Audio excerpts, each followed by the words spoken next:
Welcome to Horror Stories for Sleep, where the shadows hold stories that refuse to be forgotten. These are 5 true accounts from custodial staff who learned that their after-hours duties included more than just cleaning and maintaining. They found themselves caretakers of memories, witnesses to echoes from the past, and guardians of secrets that some buildings refuse to let go. So dim the lights.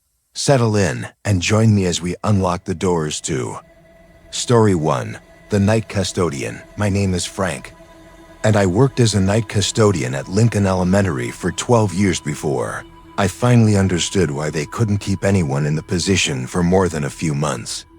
The pay was decent, the hours worked for my schedule, and I genuinely enjoyed the quiet solitude of working in an empty building. What I didn't know was that Lincoln Elementary was never truly empty. The school was built in 1952 on the site of the old Lincoln Schoolhouse, a one-room building that had served the community since the 1890s. The original structure had been demolished to make way for the modern facility. But as I learned through countless sleepless nights, some things resist demolition. My shift started at 11 p.m. and ran until 7 a.m. The routine was straightforward. Deep clean the classrooms, sanitize the bathrooms, wax the floors in the main hallway, and ensure all windows and doors were properly secured. The building was large, 2 stories with 40 classrooms, a gymnasium, library, cafeteria, and an extensive basement that housed the boiler room and storage areas. For the first month, everything was normal. I developed an efficient system, moving through the building section by section, room by room. I wore earbuds and listened to podcasts while I worked, the familiar voices providing company during the long, quiet hours. The building settled around me with the natural sounds of an aging structure, pipes expanding and contracting, heating systems cycling on and off, the occasional creak of wooden floors responding to temperature changes. It was during my second month that I first heard the children. I was cleaning the second-floor classrooms, working my way down the east wing, when I heard what sounded like a class in session, coming from room 237. I could hear a woman's voice speaking in measured tones, the cadence of a teacher delivering a lesson, punctuated by the occasional response from young voices. I assumed someone had left a TV or computer running and made a note to check the room when I reached it in my rotation. But when I entered room 237, the sound stopped abruptly. The room was empty, all electronics turned off, desks arranged in perfect rows, just as the day shift staff had left them. I checked the computer, examined the smartboard, even looked for any device that might have been left running. Nothing. The room was silent and still. I dismissed it as sounds carrying from outside, perhaps from a nearby apartment building or late-night television from a neighboring house.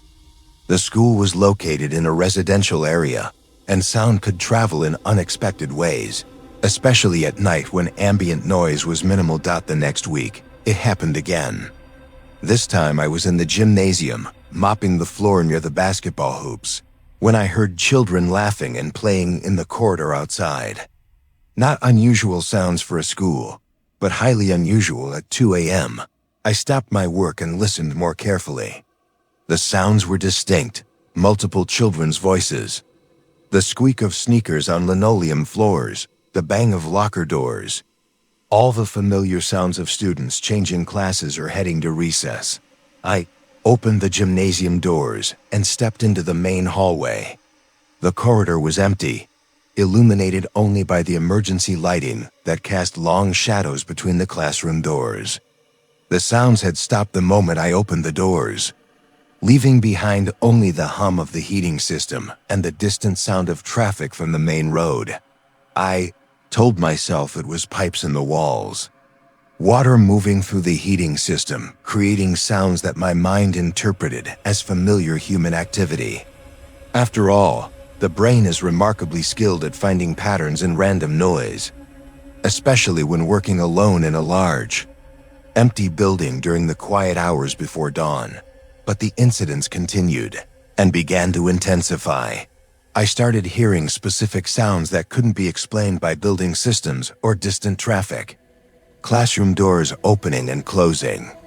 The distinctive sound of chalk on blackboards, even though the school had converted to whiteboards years ago. The scrape of chairs being moved across floors in rooms I had cleaned just hours earlier. The sounds followed a pattern. They typically began around 2 a.m. and continued until approximately 4 a.m. They occurred most frequently in the older sections of the building, particularly the east wing of the second floor and the basement areas near the original foundation. I began documenting the incidents, noting the time, location, and nature of each occurrence. Over the course of 2 months, I recorded 47 distinct episodes. The data revealed patterns that made me increasingly uncomfortable with my rational explanations. The sounds were at random. They followed the rhythm of a school day, the bell schedule, the timing of class changes, the progression from one subject to another. I could hear the ghostly echo of recess beginning at what would have been 10:15 a.m. in the building's daily schedule, even though I was experiencing it at 2:15 in the morning. Most disturbing were the voices. Initially, I had heard only indistinct murmurs and the general sound of children at play. But as the weeks passed, the voices became clearer, more distinct, almost as if they were adjusting their volume to ensure I could hear them properly. I began to recognize individual voices. A boy with a slight lisp who always seemed to be asking questions about arithmetic. A girl who frequently giggled during what sounded like reading time. An older woman who must have been the teacher. Her patient voice explaining lessons about geography and history. Subjects I could identify, even when I couldn't make out the specific words. The turning point came during my 4th month on the job. On a Tuesday night in November, I was cleaning the basement storage room, organizing supplies and checking inventory, when I heard footsteps directly overhead in what I knew was classroom 104. Not just any footsteps, but the distinctive pattern of a teacher moving around the classroom while conducting a lesson, walking to the blackboard, returning to the desk, moving between student desks to provide individual assistance. I climbed the stairs and checked room 104. The door was locked, and through the small window, I could see the room exactly as it should be, empty, dark, with chairs stacked on the desks as they were left each evening by the cleaning crew. But I could still hear the footsteps, clear and distinct, coming from inside the room. Not muffled by walls or floors, but as clear as if I were standing beside the person making them. I used my master key to unlock the door and stepped inside. The footsteps stopped immediately. The room was empty and still, with no sign that anyone had been present. But the air felt different, warmer than it should have been, with a faint scent that reminded me of old chalk and children's lunchboxes. Smells I associated with elementary schools from my own childhood decades ago. I stood in the quiet room for several minutes, listening, waiting, nothing. But as I turned to leave, I heard a child's voice, clear and close, asking, "Mr. Peterson, can you help me with this problem?" Mr. Peterson, that wasn't my name. My name was Frank, and I was a janitor, not a teacher. But the voice had been so clear, so immediate, as if a child were standing right beside me, looking up at me with a math worksheet in hand. Waiting patiently for help, I left the room quickly, locked the door, and completed my shift as efficiently as possible. But the incident had shaken me more deeply than I wanted to admit. The sounds were no longer just background noise or curious acoustics. They were interactive, responsive, directed at me specifically. The next night, I came to work prepared. I brought a digital voice recorder, a small video camera, and an EMF detector that I had purchased online after reading about paranormal investigations. I was determined to either capture evidence of something genuinely unusual or prove to myself that I was experiencing some form of sleep deprivation or stress-induced hallucination. I set up the equipment in room 104 and waited. At exactly 2:15 a.m., the activity began. The footsteps started again, the same pattern as the previous night. But this time, I was recording everything. The footsteps continued for nearly 20 minutes, moving back and forth across the room in the unmistakable pattern of a teacher conducting a class.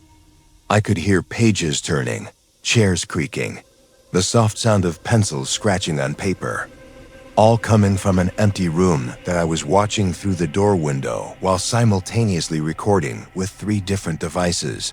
When the session ended, I reviewed the recordings. The video showed nothing, an empty classroom with normal lighting, no movement, no anomalies. The EMF detector had registered normal readings throughout the entire episode, but the audio recording had captured everything I had heard in perfect clarity. 20 minutes of footsteps, classroom sounds, and at the end, the same child's voice asking for help with a math problem. The voice on the recording was different from what I had heard in real time.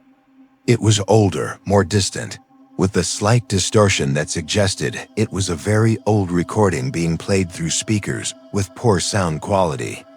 But it was definitely a child's voice, and it was definitely asking for help from Mr. Peterson.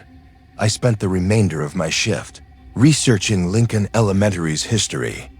The school's main office had a small collection of historical documents, and with my master key access, I was able to examine records dating back to the school's construction in 1952. What I discovered explained everything and terrified me in equal measure. The original Lincoln schoolhouse had indeed served the community from 1890 until its demolition in 1951. The school had a single teacher for most of its history. And from 1923 to 1948, that teacher was Daniel Peterson. Mr. Peterson had been beloved by students and parents alike, known for his patience with struggling students and his dedication to ensuring every child in his classroom understood their lessons. Mr. Peterson had died of a heart attack in 1948. At his desk in the schoolhouse while preparing lessons for the next day, he was discovered the following morning by the school board president, slumped over papers he had been grading, apparently having worked late into the night to provide detailed feedback. For his students, the school had operated without a permanent teacher for the remaining 3 years until the new building was constructed and a modern faculty was hired. But according to the historical records, parents and community members reported that children often spoke about seeing Mr. Peterson in the old schoolhouse during those final years, claiming he was still helping students with their homework and preparing for tests. The building had been demolished, but according to the construction records, the basement foundation of the new school incorporated much of the original schoolhouse foundation. Mr. Peterson's classroom had been located, approximately where room 104 now stood. I finished my research as my shift ended, driving home in the early morning light with a profound sense of unease. I had documented evidence that something was occurring in the school that couldn't be explained by rational means. But more unsettling was the realization that the activity wasn't random or malevolent. Mr. Peterson was still teaching, still helping children with their problems, still conducting his classes exactly as he had for 25 years before his death. The following night, I returned to work with a different perspective. Instead of fear or curiosity, I felt a strange sense of respect for what was happening in the building. Mr. Peterson had devoted his entire adult life to education, and apparently, death hadn't interrupted his commitment to helping children learn. When the sounds began again at 2:15 a.m., I didn't try to record them or investigate them. I simply continued my work, cleaning the classrooms and maintaining the building, while the phantom classes continued their lessons in the background. It became a comfortable routine, Mr. Peterson teaching his eternal students while I ensured their classroom was clean and ready for learning. The arrangement worked well for several months. I grew accustomed to the sounds, even finding them comforting during the long, quiet hours of my shift. It felt like working in a building that was truly alive, filled with the purpose and energy that schools should have. But the equilibrium ended during a night in early spring, when I encountered not just the sounds of Mr. Peterson's classroom, but Mr. Peterson himself. I was restocking supplies in the storage closet adjacent to room 104 when I heard a tap on the closet door. Not a knock exactly, but the polite tap of someone seeking attention. I opened the door and found myself face to face with an elderly man in an old-fashioned brown suit and wire-rimmed glasses. He was translucent, but clearly visible in the hallway lighting. His appearance matched photographs I had seen in the school's historical collection. Mr. Daniel Peterson, looking exactly as he had in the 1940s, he smiled at me with the patient, kind expression of a teacher addressing a student. "I'm sorry to bother you, Frank," he said, his voice carrying the same warm tone I had heard countless times over the preceding months. "But I was wondering if you might be able to help me with something." The fact that he knew my name didn't surprise me. After months of working in his building, it seemed natural that he would know who I was. "What can I do for you, Mr. Peterson?" "The children have been asking about the supplies for their art project next week. I know it's not your responsibility to provide classroom materials, but I was hoping you might know where I could find some construction paper and glue sticks." I stared at him, struggling to process what was happening. He was asking me to help provide supplies for children who had been dead for decades, for an art project in a classroom that existed only in memory. But his request was made with such genuine concern for his students that I found myself responding as I would to any teacher seeking assistance. "The art supplies are stored in the cabinet next to the library," I told him. "I can unlock it for you if you'd like." His face brightened with genuine gratitude. "That would be wonderful. Thank you so much, Frank. The children will be delighted." I led him down the hallway to the supply cabinet, my footsteps echoing in the quiet corridor while his made no sound at all. I unlocked the cabinet and helped him select appropriate materials: construction paper in various colors, glue sticks, scissors suitable for young children, crayons and markers. He examined each item carefully, as any teacher would when planning a lesson, making selections based on some curriculum I couldn't see, but which was clearly very real to him. When he had everything he needed, he thanked me again with the sincere appreciation of an educator who understood the importance of having proper materials for his students. "I want you to know, Frank, how much we appreciate the care you take with our building," he said as we returned to room 104. "The children and I have noticed how clean and well-maintained everything is. It makes such a difference for learning when the environment is properly cared for." "It's my job," I replied, though the words felt inadequate for the situation. "It's more than just a job," he corrected gently. "You take pride in your work, and it shows. The children feel more comfortable in a clean, safe environment, and that helps them focus on their studies." We reached room 104, and Mr. Peterson paused at the door. "I hope we haven't been disturbing your work with our classes. I know the sounds can be quite noticeable, especially during our more enthusiastic lessons." "No disturbance at all," I assured him. "I've grown to enjoy the company." He smiled again, that patient, understanding expression that had no doubt comforted thousands of children over his decades of teaching. "Well, if you ever need anything, or if our activities become disruptive, please don't hesitate to let me know. We're all sharing this building, after all." With that, he opened the door to room 104 and stepped inside. Through the window, I watched him arrange the art supplies on his desk and begin organizing materials for the next day's lesson. He worked with the methodical precision of an experienced teacher, preparing everything so that class time would be used efficiently and effectively. I completed my shift that night with a profound sense of peace. The school wasn't haunted in any threatening or malevolent way. It was simply still fulfilling its purpose, providing education and care for children under the guidance of a teacher. who had never truly left his post. From that night forward, Mr. Peterson and I maintained a comfortable working relationship. He would occasionally ask for assistance with supplies or building-related issues, a light bulb that needed changing in his classroom, windows that needed adjustment for proper ventilation, or help moving desks for a special activity. I was always happy to help, and he was always graciously appreciative. Sometimes he would update me on his students' progress, proudly describing their achievements in arithmetic or reading, their creativity in art projects, their growing understanding of history and geography. He spoke about them with the genuine affection of a teacher who truly cared about each child's individual development and success. The arrangement continued without incident until the school board decided to renovate the building during the summer break.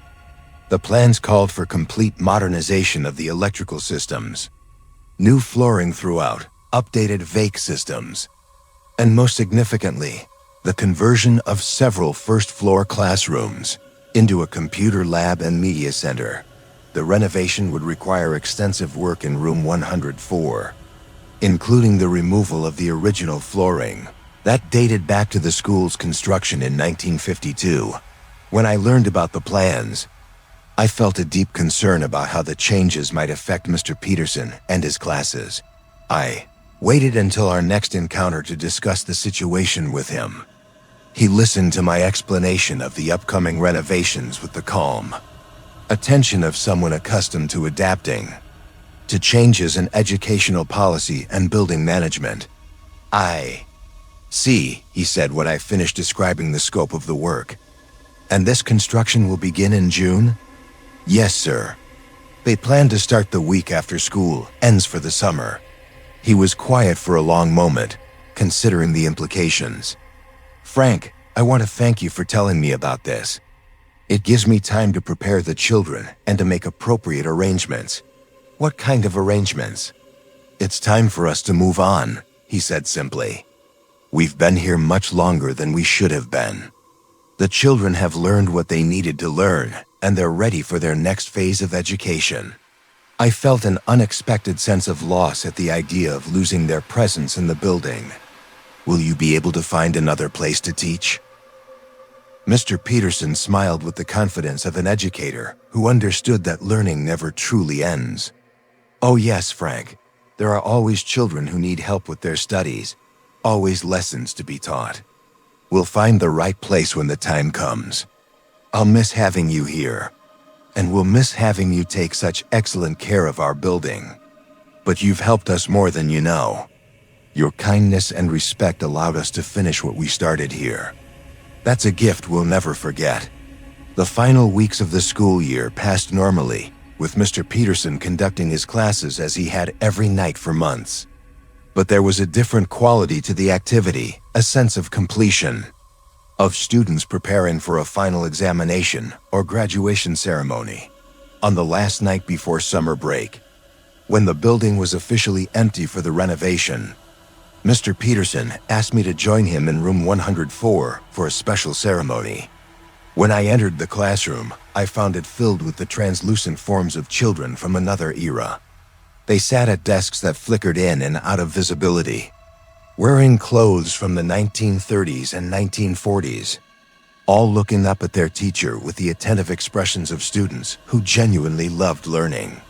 "Children," Mr. Peterson announced, "I want you to meet Mr. Frank, our building caretaker. He's been working very hard to keep our school clean and safe while we've been studying together." The children turned to look at me with bright, curious expressions. A few waved shyly, others smiled, and one little girl in pigtails raised her hand as if she had a question to ask. "Mr. Frank," Mr. Peterson continued, "these are my students. They've been working very hard on their lessons, and tonight marks the completion of their studies here at Lincoln Elementary." The children beamed with pride, clearly pleased with their academic achievements. I could see handwritten papers on their desks, art projects displayed around the room, and mathematical problems worked out on the blackboard that had materialized for this final class session. "I wanted you to see them," Mr. Peterson explained, so you would understand that your work here has been supporting real education, real learning, real growth. These children have benefited from the clean, well-maintained environment you've provided. I looked around the room at the eager young faces, each one representing a child who had lived and learned and grown up in this community decades ago.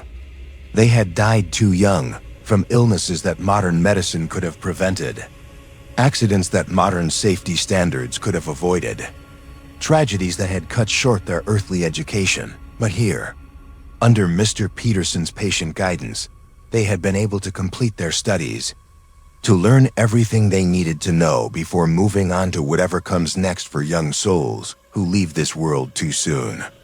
It's been an honor, I told them, and meant it sincerely. Mr. Peterson nodded approvingly.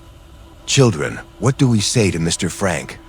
Thank you, Mr. Frank, they chorused in unison, their voices creating a harmony that seemed to resonate through the entire building.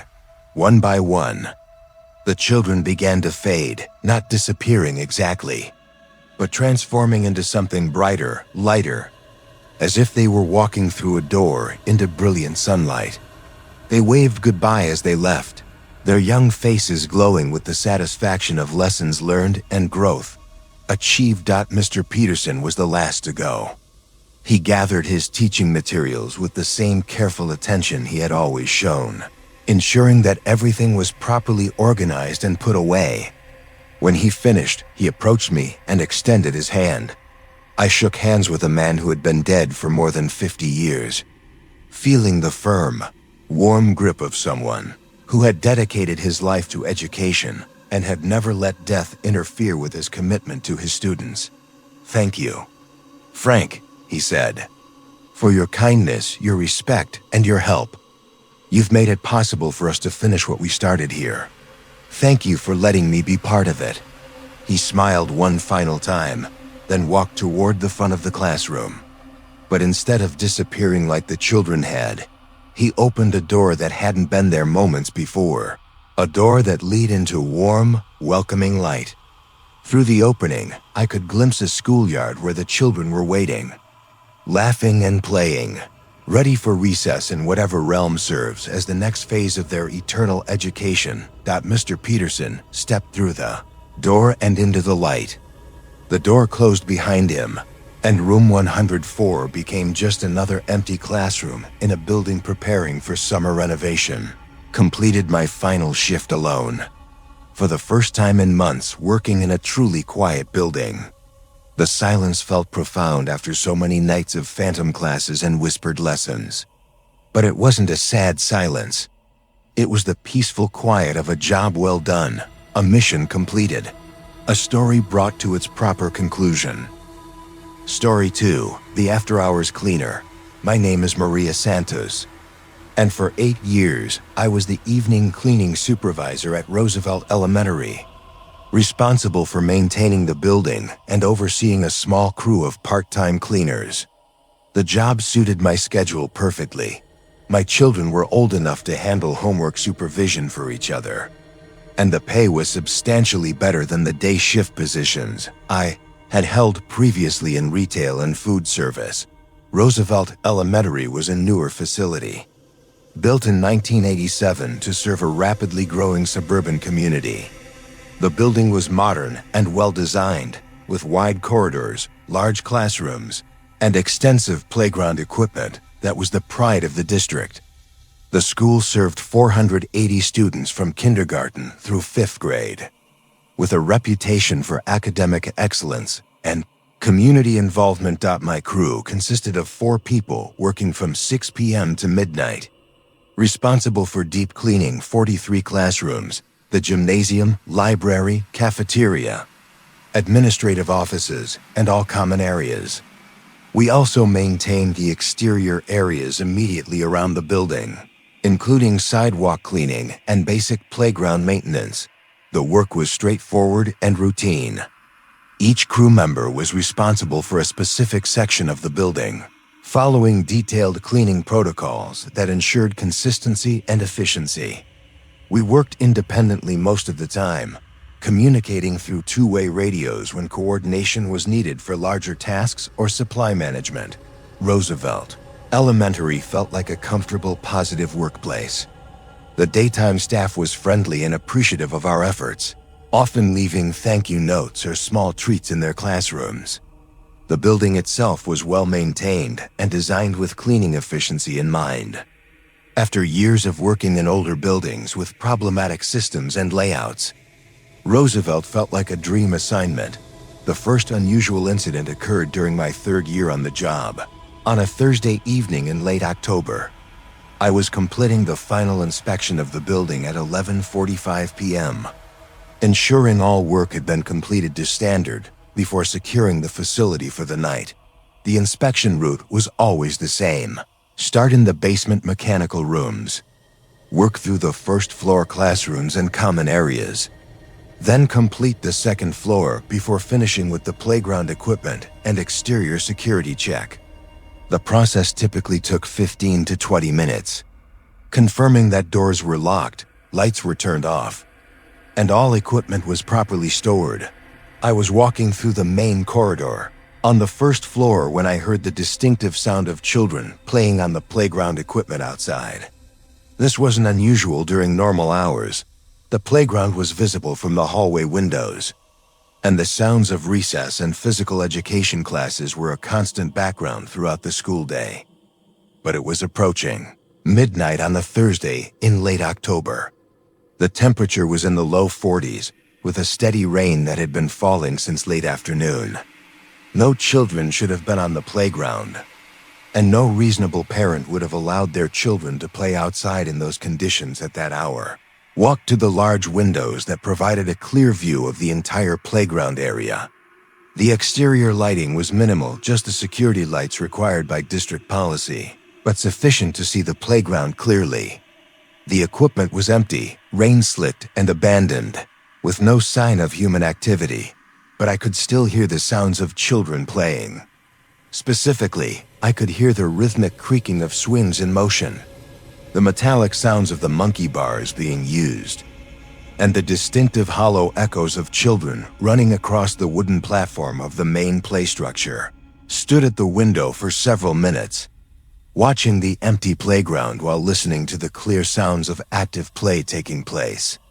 The audio and visual information were completely inconsistent. I could see that the playground was empty, but I could hear children using every piece of equipment as clearly as if they were directly outside the window. I checked the other windows along the corridor, thinking the sounds might be carrying from a different area or perhaps from a neighboring property. But the sounds remained consistent from every vantage point, and they were definitely coming from Roosevelt's playground. I radioed Carlos, one of my crew members who was working on the second floor. "Carlos, can you look out the windows on your floor and tell me if you see anything unusual on the playground?" "Give me a second, Maria." I heard his footsteps over the radio as he moved to a window position. After a brief pause, "Playground looks normal to me. Empty, wet, nothing moving out there." "Why? What are you seeing?" "I'm not seeing anything unusual, but I'm hearing children playing." "Can you hear anything from up there?" Another pause, longer this time. "Now that you mention it, I can hear something, but I thought it was just the wind or maybe sound from the street." "But yeah, it does sound like kids playing." We confirmed the sounds from two different locations in the building, both with clear views of the playground that showed no activity. Yet both of us could clearly hear the sounds of children at play, using the equipment exactly as they would during a normal recess period. The sounds continued for approximately 10 more minutes, then stopped abruptly at exactly midnight. The sudden silence was almost as startling as the phantom sounds had been. Carlos and I completed our final checks and secured the building, but neither of us mentioned the incident in our daily report. It seemed too strange to document officially, and we both hoped it was an isolated occurrence, but the playground sounds continued. Over the following weeks, I documented 12 separate incidents of phantom children playing on the equipment after hours. The occurrences followed a consistent pattern. They always began between 11:30 and 11:45 p.m. Always lasted between 8 and 15 minutes, and always ended precisely at midnight. The sounds were incredibly detailed and realistic. I could distinguish individual pieces of equipment being used, hear the patterns of organized games being played, and even make out the general rhythm of different age groups at play, the quick, energetic movements of younger children, and the more complex, strategic activities of older students. Most importantly, I could hear voices. Not clearly enough to understand specific words, but definitely the sounds of children talking, laughing, calling out to each other during their games. The voices had the authentic qualities that distinguished real children at play from recorded or artificial sounds. I began varying my inspection routine, arriving at the playground windows at different times to see if the timing was related to my presence or if it followed some other schedule. The pattern never changed. The activity always began around 11:40 p.m. and always ended at midnight. Regardless of when I arrived to observe, after 6 weeks of regular occurrences, I decided to conduct a more thorough investigation. I armed myself with a digital camera, a voice recorder, and a flashlight, and positioned myself at the playground windows 15 minutes before the usual start time at 11:42 p.m. The sounds began as expected. I immediately started recording with both devices and began photographing the playground from every angle. The sounds were clear and strong. Children running, climbing, swinging, laughing together in the cold October night. But my photograph showed nothing except empty, rain-soaked equipment. I decided to go outside and get closer to the source of the sounds. I exited through the rear door and walked directly onto the playground. Standing among the equipment while the phantom children continued their invisible play all around me, the experience was extraordinary and deeply unsettling. I was standing in the middle of what sounded like a crowded playground during the height of recess activity, but I was completely alone. I could hear footsteps running past me on the rubber surface, the sounds of children climbing the equipment within arm's reach, voices calling out from swings that were motionless beside me. The sounds were so realistic that I found myself moving carefully to avoid colliding with the invisible children. My instincts insisted that the playground was full of active, playing children, even though my eyes could see that I was alone in the cold, wet night. I walked to the swing set and stood directly beside the swings that I could hear creaking with use. The chains were still, hanging straight down in the damp air, but the sounds of children swinging were clear and immediate. I reached out and touched one of the swing seats. It was cold, wet, and motionless, but the audio of a child using that exact swing continued without interruption. The cognitive dissonance was overwhelming. Every sense except sight confirmed that I was surrounded by playing children. I could hear them, almost feel their presence, sense the energy and movement of active play. But visually, I was alone on an empty playground at midnight, exactly midnight. The sounds stopped with the same abrupt finality I had observed from inside the building. The playground became truly empty and silent, with only the distant sounds of late-night traffic and the gentle drip of moisture from the equipment. I returned inside and reviewed my recordings. The photograph showed exactly what I had seen, an empty playground with no signs of activity. But the audio recording had captured every sound I had heard. 20 minutes of clear, detailed playground activity with multiple children's voices, equipment sounds, and all the natural audio of active play. The recording was so realistic that anyone listening to it would assume it was made during a normal recess period. The sounds had depth, variation, and authenticity that would be nearly impossible to fake. Yet I had been standing alone on the playground while recording it. I researched the school's history, looking for any incidents or tragedies that might explain the phantom playground activity. Roosevelt Elementary had an excellent safety record with no serious accidents or unusual incidents in its 15-year history. The playground equipment was regularly inspected and maintained. with safety upgrades implemented whenever new standards were established. But I discovered something interesting in the district's planning documents from the 1980s. Roosevelt Elementary had been built on the site of the old Roosevelt Park, a community recreation area that had served the neighborhood since the 1940s. The park had included playground equipment, picnic areas, and sports fields, and had been a central gathering place for local families for over 40 years. The park had been closed in 1986 to make way for the new school construction. Community members had protested the loss of the recreational space, arguing that children would have nowhere to play safely in the neighborhood. The school district had promised to maintain public access to the new school's playground during evening and weekend hours, but insurance concerns had eventually limited access to school hours only, according to newspaper articles from 1987. Many parents felt that their children had lost an important community resource when the old park was demolished. The new school playground was more modern and safer than the old park equipment, but it served only students during school hours rather than the entire community at all times. This information provided context but not explanation.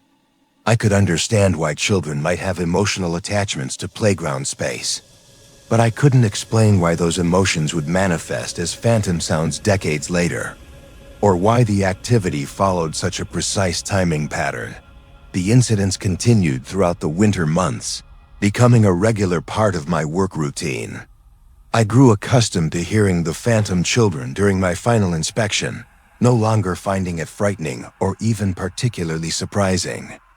It became simply another aspect of maintaining Roosevelt Elementary, like checking that the boiler was functioning properly or ensuring that all classroom doors were locked. That my crew members also became aware of the phenomenon.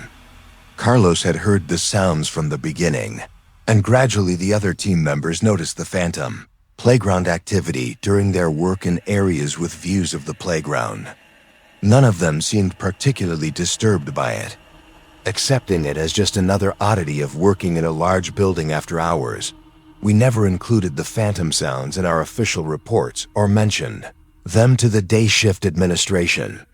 There was no policy for documenting paranormal activity, and the sounds never interfered with our ability to complete our cleaning duties effectively. It seemed easier to simply accept the phantom children as harmless occupants of the building who appeared during specific hours. The situation changed dramatically during a March evening when I encountered not just the sounds of phantom children, but the children themselves. I was conducting my usual final inspection when the playground sounds began at their typical time. But on this particular night, I noticed that the sounds seemed louder and more energetic than usual. Instead of the general activity I normally heard, tonight's phantom play session sounded like an organized celebration or special event. I walked to the playground windows to observe, as had become my habit. But this time, instead of seeing an empty playground, I saw exactly what I had been hearing for months. Dozens of children actively playing on all the equipment, running around the playground area, engaged in various games and activities. But these children were not quite like normal children. They had a translucent quality, visible but not entirely solid, like figures seen through morning mist or reflected in still water. They wore clothing from various decades, some in 1990s styles, others in clothing that looked much older, reflecting the 40-year history of the original Roosevelt Park. The children ranged in age, from what appeared to be preschoolers to middle school students. They played together with the easy camaraderie of children who know each other well, sharing equipment and including everyone in their games, with the natural kindness that children display in healthy social environments. I watched in amazement as they used the playground, exactly as living children would. They waited their turns for popular equipment, helped younger children with activities that required assistance, and organized impromptu games that involved multiple pieces of equipment. Their play was authentic, joyful, and completely natural. I realized I was witnessing not just phantom sounds, but the spirits of children who had played in this location over decades, continuing their recreation in this space that had been their neighborhood gathering place. They were not frightening or threatening. They were simply children who wanted to play, who had found a way to continue enjoying the playground, even after their physical lives had ended. I opened the rear door and stepped outside, walking slowly toward the playground. The phantom children noticed my approach and turned to look at me with curious but friendly expressions. A few waved, others smiled shyly, but none seemed alarmed by my presence. A girl who appeared to be about 8 years old, wearing a dress that looked like it was from the 1950s, approached me with the confident friendliness of a child accustomed to interacting with adults in community settings. "Hi," she said, her voice clear but with the same translucent quality as her appearance. "Are you here to play with us?" "I work here," I replied, not sure what other explanation would make sense. "I take care of the building." "Oh, that's nice," she said with the genuine appreciation that children show for adults who help maintain their play spaces. "We really like the playground. It's very nice and safe. How long have you been playing here?" She considered the question with the seriousness that children bring to inquiries about time, which often operates differently in their world than in adult reality. "We've always played here, I think. Some of us have been here longer than others, but we all like the same games. So it works out well." Other children had gathered around us during this conversation, listening with the polite attention that well-raised children show when adults are speaking. They ranged in age from very young to preteen, representing different time periods based on their clothing styles, but all sharing the same healthy, happy appearance of children who are loved and cared for. "Do you play here every night?" I asked. "Just for a little while," replied a boy who looked to be about 10 years old, wearing clothes that appeared to be from the 1970s. "We have to be careful not to disturb the people who work in the building. We try to play quietly and clean up after ourselves." I looked around the playground and realized that despite having watched dozens of children playing actively for 15 minutes, there was no evidence of their activity. No equipment was out of place, no toys or games were left behind. No footprints or other signs marked their presence. "You do clean up very well," I acknowledged. "Our parents taught us to be respectful of community property," said another girl, this one wearing what looked like clothing from the 1980s. "This playground belongs to everyone, so we need to take care of it for all the children who want to play here." The maturity and thoughtfulness of their responses impressed me. These were children who had been raised with strong values about community responsibility and consideration for others. Their parents had clearly invested significant time in teaching them proper behavior in public spaces. "Do your parents know you're here?" "Oh yes," several of them replied simultaneously, with the confidence of children who have permission for their activities. "They know we're safe here, and we always come home on time." "When do you need to go home?" "Soon," said the first girl, checking what appeared to be a small wristwatch. "We can play until the clock says 12, then we need to go home for bed." I spent the remaining few minutes watching them play, marveling at the organization and cooperation they displayed. Older children helped younger ones with challenging equipment. Games were modified to include everyone regardless of ability level, and conflicts were resolved through discussion and compromise rather than adult intervention. At exactly midnight, one of the older boys called out, "Time to go home, everyone." The children responded immediately, gathering their belongings, which I couldn't see but which they obviously could, and saying goodbye to friends with the same routine. Familiarity of children who play together regularly. "It was nice meeting you," the first girl said to me as the group prepared to leave. "Thank you for taking such good care of our playground." "You're welcome. It's nice that you all enjoy playing here. Will we see you again?" "I work here most nights, so probably." She smiled with the bright pleasure of a child who has made a new friend. "That's wonderful. Maybe you can play with us sometime." The children began walking away from the playground, but instead of heading toward the street or the parking lot, they walked toward the school building itself. As they approached the brick wall, they simply passed through it, disappearing into the building as if the physical barriers didn't exist for them. I was alone on the playground again, surrounded by the familiar quiet of a March night in suburban America. But I felt profoundly moved by the encounter. These weren't troubled or lost spirits haunting a location because of trauma or unfinished business. They were simply children who loved playing at their neighborhood playground and had found a way to continue their recreation, even after death. From that night forward, my relationship with Roosevelt Elementary's phantom children evolved into something resembling a friendship. They continued their nightly play sessions, and I began timing my final inspection to coincide with their activities. Sometimes I would join them on the playground, though I could never fully participate in their games due to the differences in our physical states, but I could talk with them, listen to their stories, and ensure that their playground remained clean and safe for their continued use. They told me about their families, their lives in the community, their favorite games and activities. Some had lived in the neighborhood when Roosevelt Park was the primary recreation area. Others had attended Roosevelt Elementary before their deaths, and a few had simply discovered the playground and been welcomed into the group by the other children. They were invariably polite, well-behaved, and considerate. They never left any mess or damage, never interfered with the building's operations, and always departed promptly at midnight.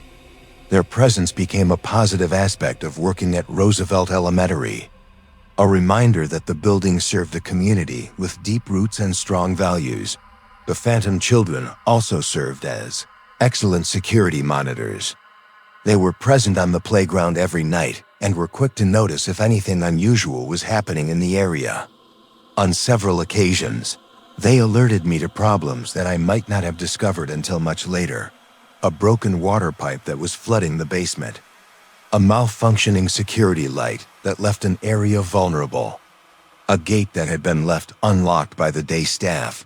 Their observations were always accurate and helpful. They clearly felt protective of the school building and wanted to ensure that it remained safe and well-maintained for all the children who used it during regular hours.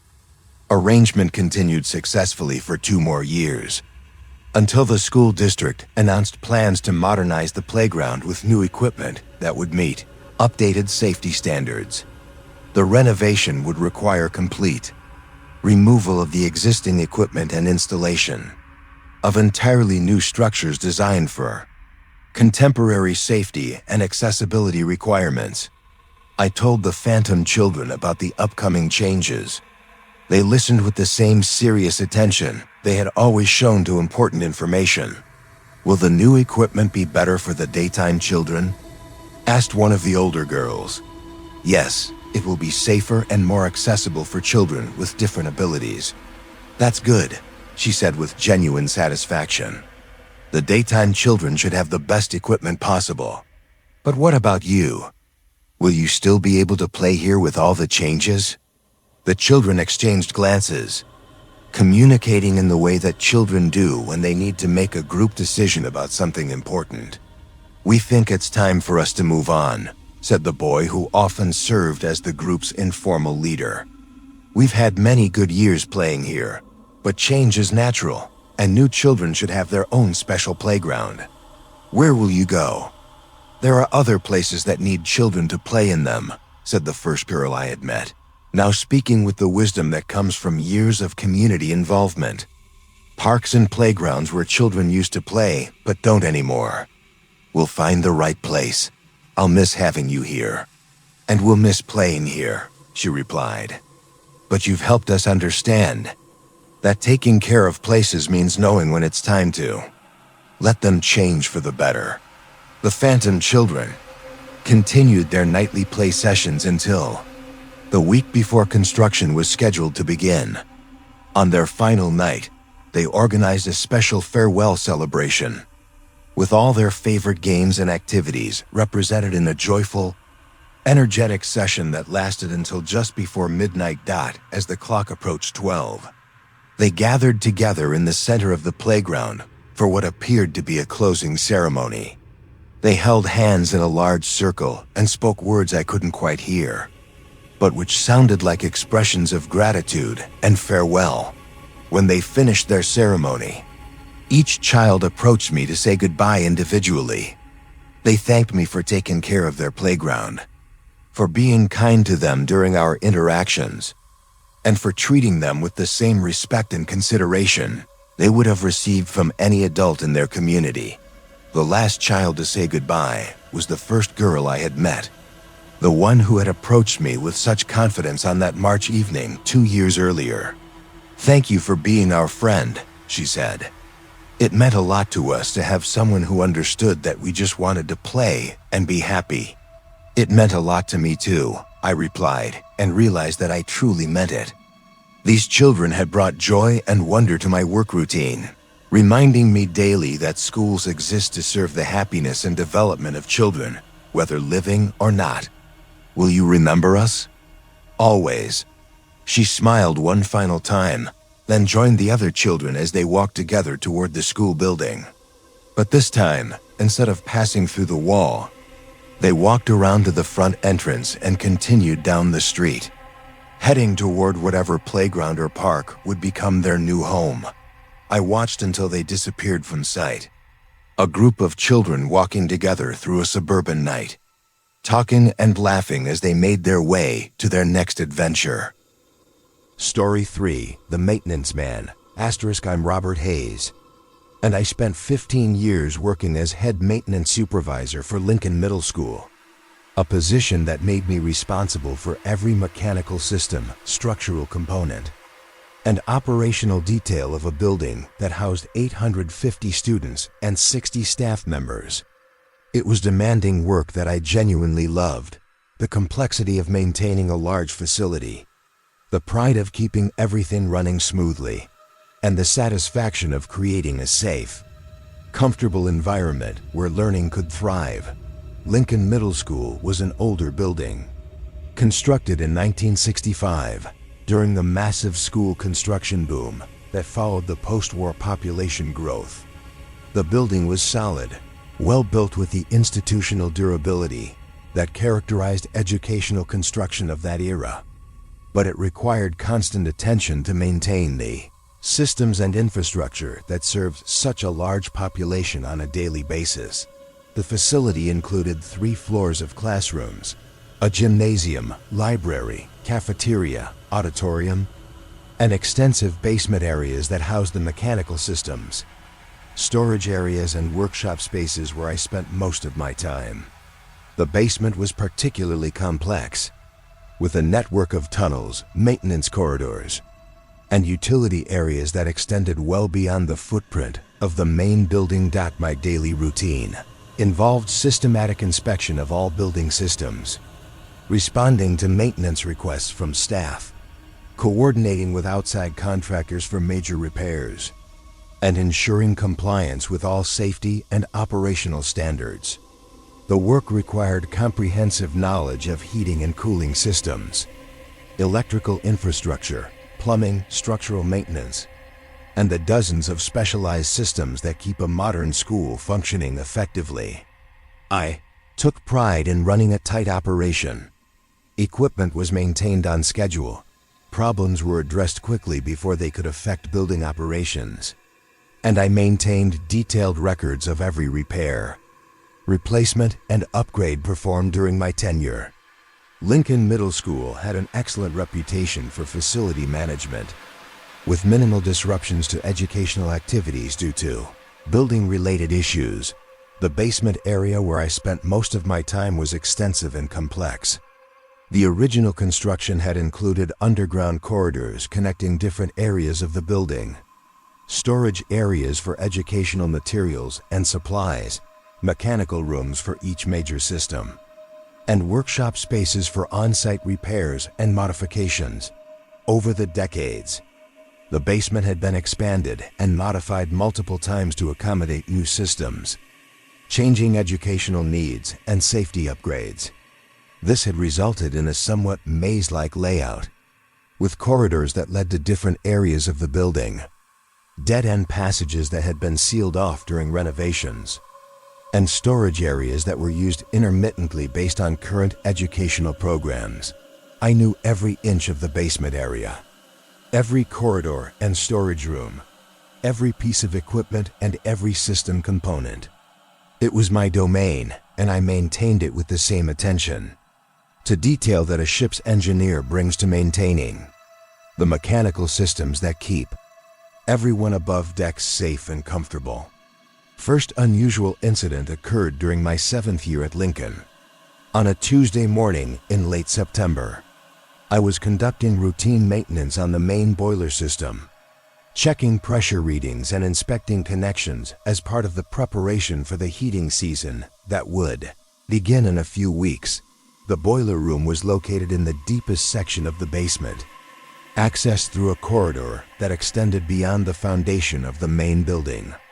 This area had always been quieter than other parts of the basement, insulated from the sounds of daily school activity by layers of concrete and earth.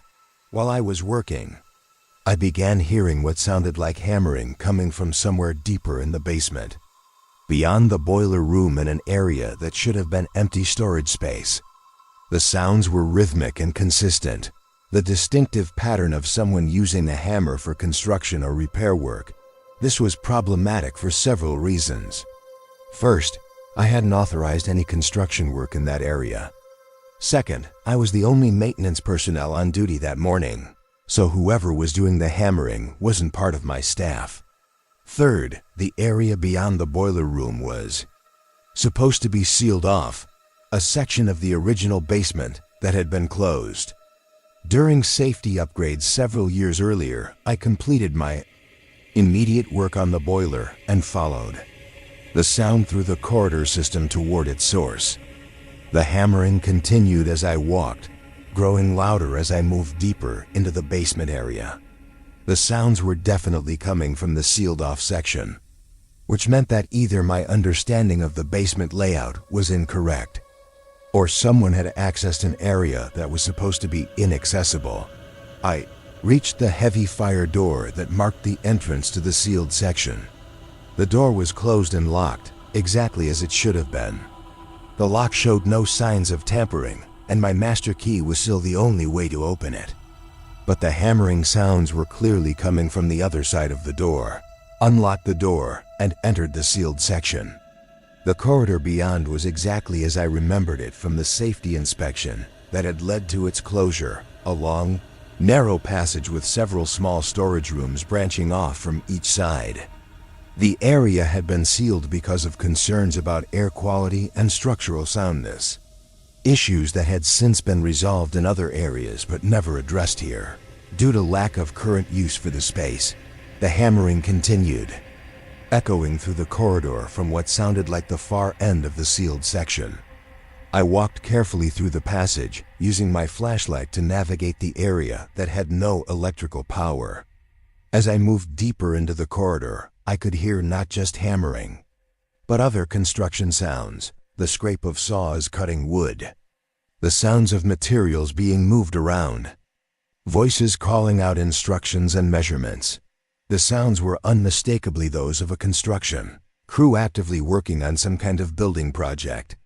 But the sealed section contained nothing that would require construction work, and I had authorized no projects in this area. I reached the end of the corridor, where it opened into what had originally been designed as a large storage room. The space was empty except for some old furniture and educational materials that had been stored there before the area was closed. But the construction sounds were incredibly loud and immediate, as if I were standing in the middle of an active work site, yet I could see nothing. The storage room was empty, dusty, and undisturbed. No construction materials, no tools, no workers, no evidence that anyone had been in the space for years. But the sounds of active construction work continued all around me. so clear and realistic that I found myself looking up at the ceiling, expecting to see workers on scaffolding or ladders. The cognitive dissonance was profound. My ears insisted I was in the middle of a bustling construction site, while my eyes confirmed I was alone in an empty, abandoned storage room. I stood in the space for several minutes, trying to locate the source of the sounds or find some logical explanation for what I was experiencing. The construction sounds continued with the natural rhythm and variation of real work being performed. I could hear different types of activities happening simultaneously. Electrical work in one area, carpentry in another, painting or finishing work in a third location. The sounds had the complexity and authenticity of a large-scale renovation or construction project. At approximately 10:30 a.m., the sounds stopped abruptly.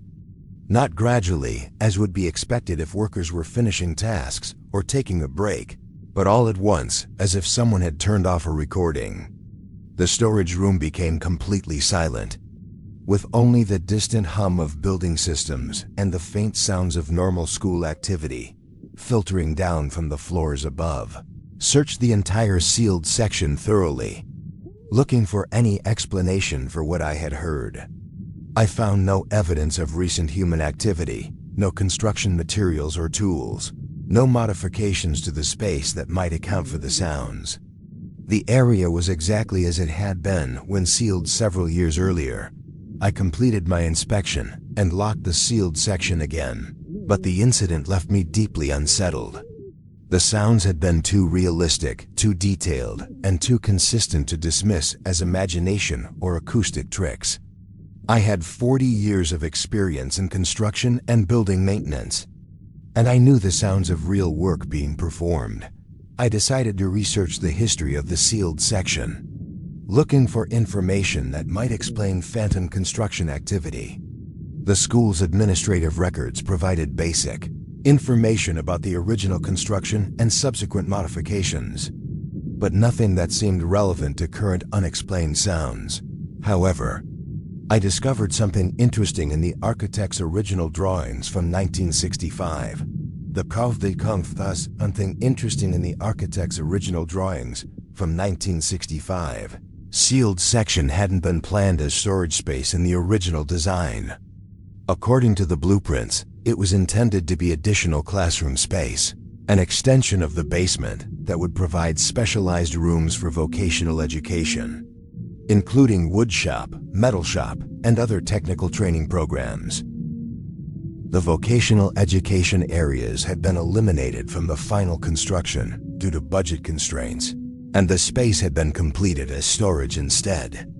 But the original plans showed detailed layouts for fully equipped workshops, with proper ventilation, electrical systems, and safety features necessary for hands-on technical training. This information provided context but didn't explain the phantom construction sounds. I could understand why unfinished plans might somehow persist in a location, but I couldn't explain why those plans would manifest as audible construction activity decades later. The incidents continued regularly over the following weeks. Every Tuesday and Thursday morning, at approximately 10 a.m., I would hear the construction sounds beginning in the sealed section. The activity would continue for 20 to 30 minutes, then stop abruptly. I began timing my basement inspections to coincide with the phantom construction schedule, documenting the sounds and trying to understand their patterns and characteristics. The activity was remarkably consistent, always the same time schedule, always the same types of construction sounds, always with the same sudden ending. The sounds became more detailed as I listened more carefully. I could distinguish specific activities and even identify the types of tools being used.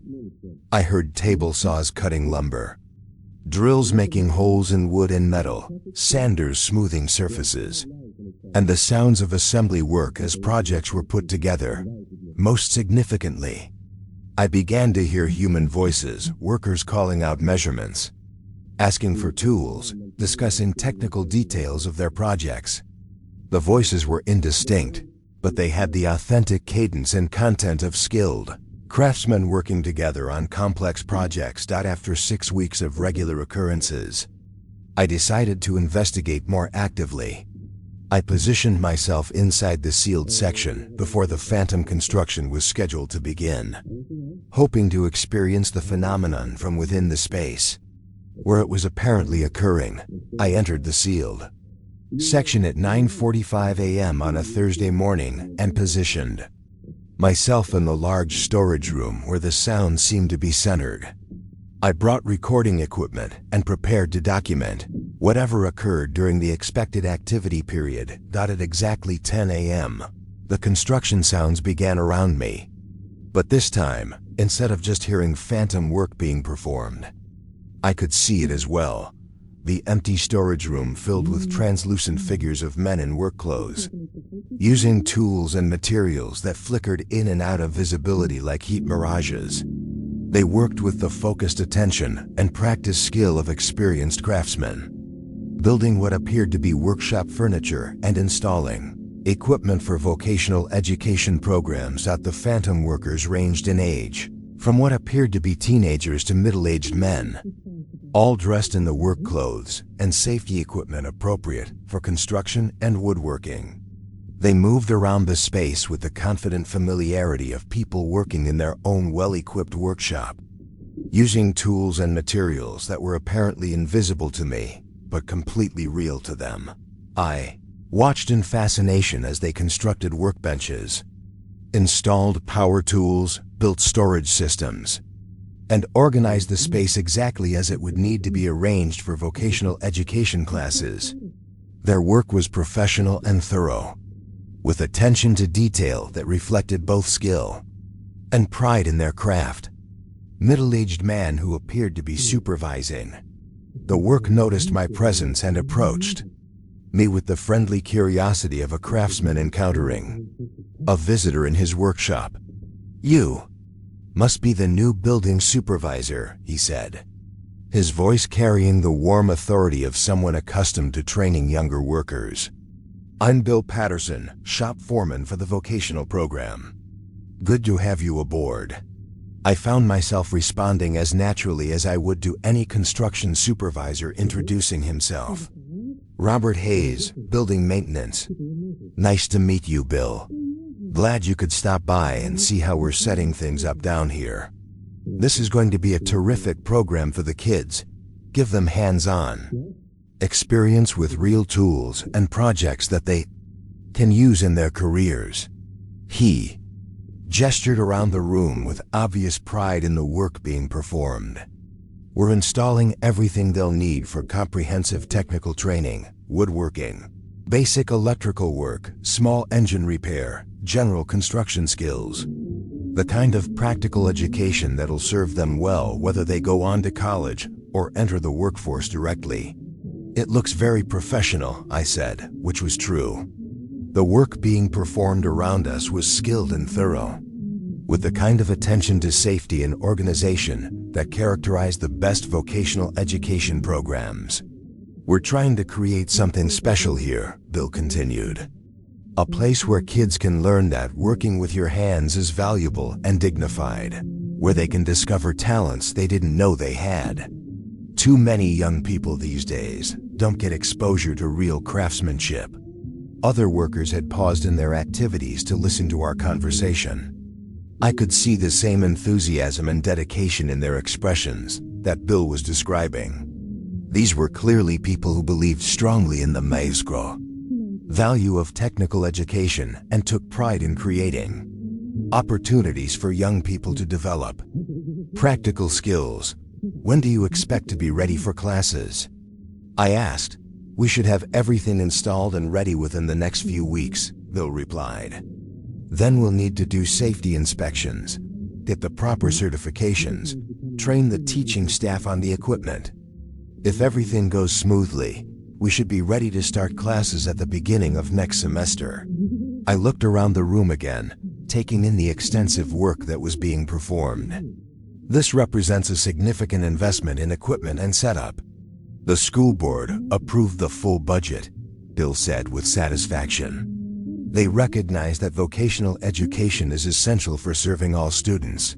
not just those headed for traditional academic programs. This workshop will give kids options for their futures that they might not have otherwise. Our conversation was interrupted by one of the younger workers, who approached with a question about equipment placement. Bill excused himself to provide technical guidance, and I continued watching the Phantom construction crew as they worked to complete their vision of a comprehensive vocational education facility. The work continued around me for approximately 20 more minutes.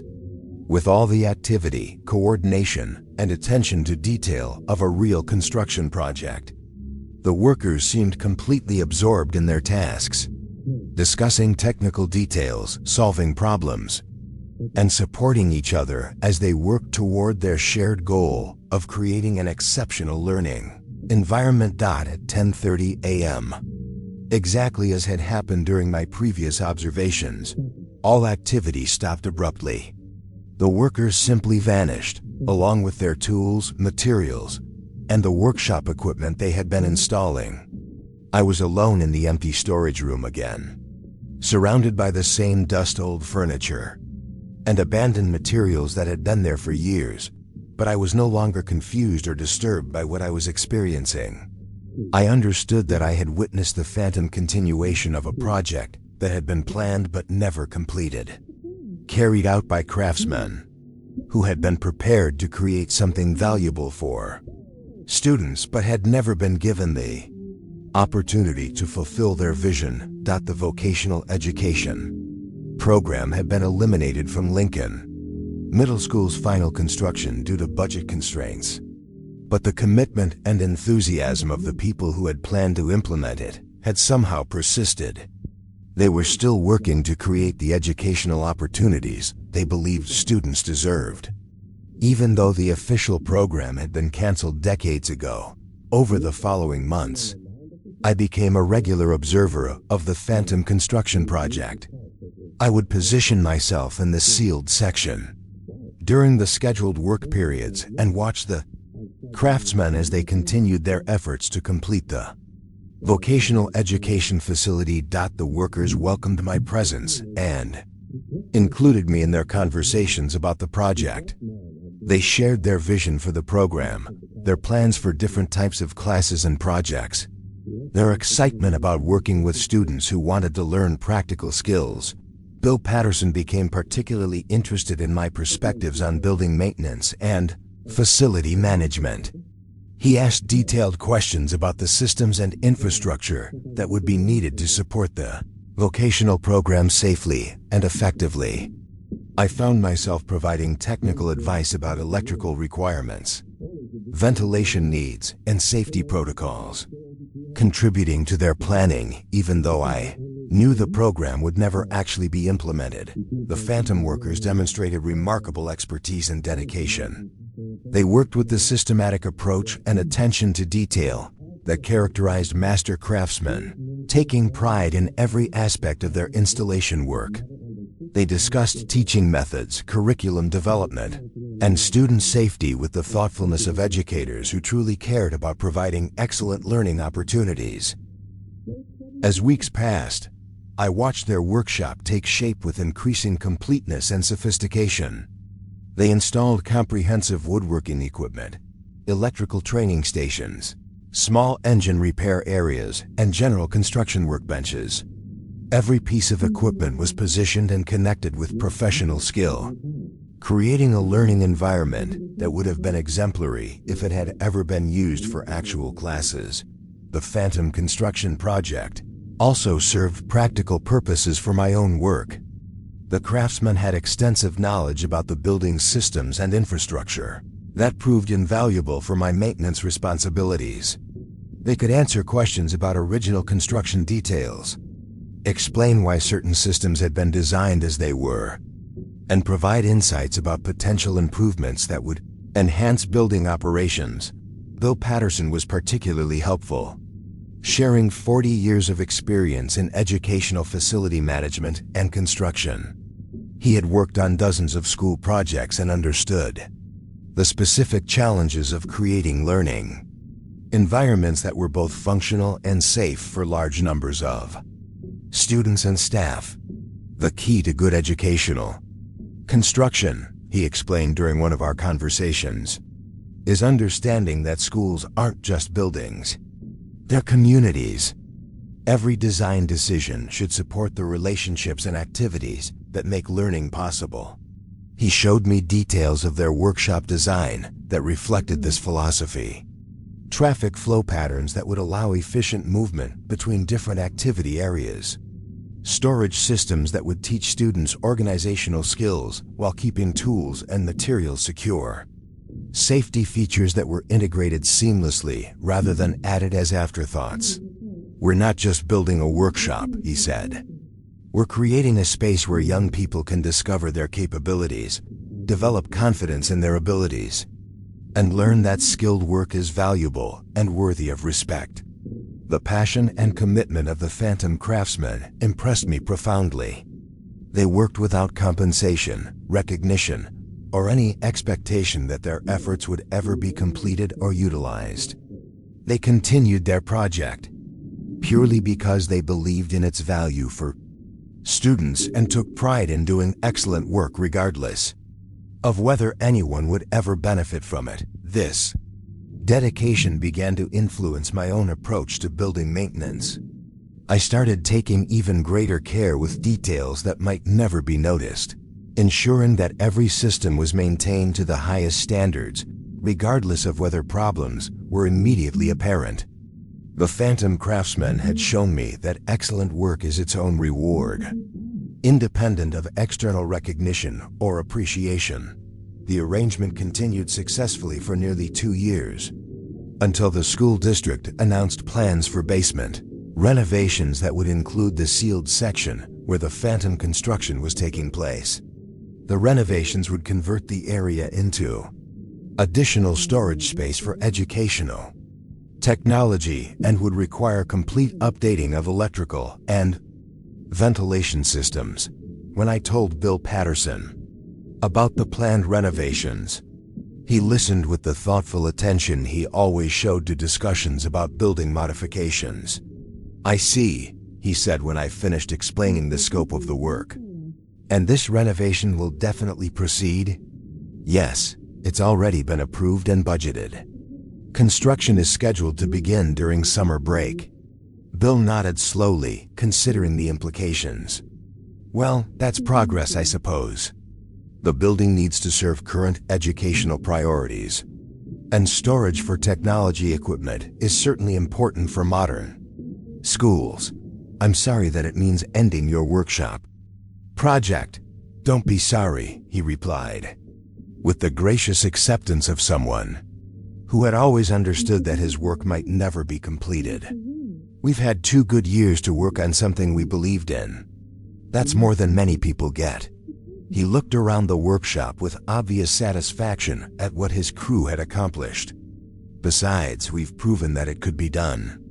We've shown that a comprehensive vocational education program would work in this space, that students would benefit from having access to this kind of learning opportunity. What will you do now?"